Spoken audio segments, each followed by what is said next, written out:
मराठी बोलला त्यामुळे मला जास्त अभिमान वाटला. म्हणलं 5 असली तरी घेऊन जायचं. तर नमस्कार मंडळी, आता भांडूपत इथे ऐरोली सेक्टर 4 मध्ये आलेलो आहे. तुम्ही पाठी बघू शकता सोळकढी पोळी भाजी केंद्र.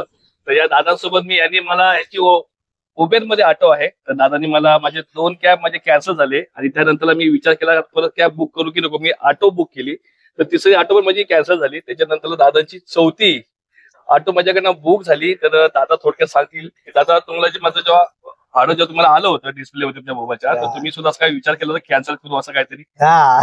नाही केला.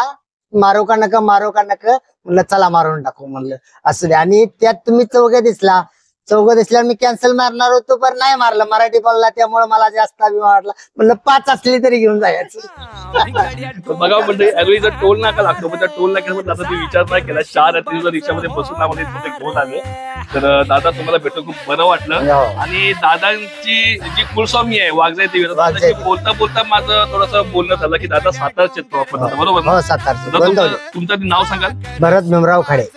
तर दादांचं भरत मुमराव खाडे हे दादांचं नाव आहे. दादा प्रॉपर साताऱ्याचे आहेत. आणि दादांच्या गावी तर काही जत्रा आहे आपली वाघजाई देवीचं. आणि वाघजाई देवी म्हणजे आमची झोलाई देवी जी आमची कुलस्वामी आहे, स्वामिनी आहे श्री महालक्ष्मी म्हणून.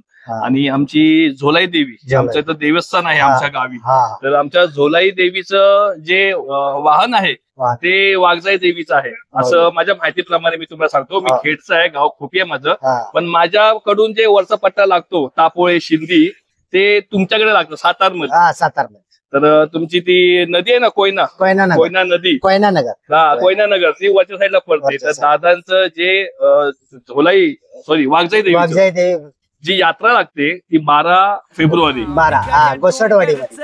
तर दादा त्याचबद्दल मला थोडी तुमची माहिती पाहिजे होती. गोसटवाडी मध्ये 12 तारखेला यात्रा आहे आमची, म्हणजे वाघजाई.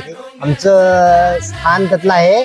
पर मसवड मध्ये धामणी म्हणून गाव आहे आमचं. धामणी या गावामध्ये मंदिर एवढं मोठी यात्रा असते कोजागिरी पौर्णिमे दिवशी.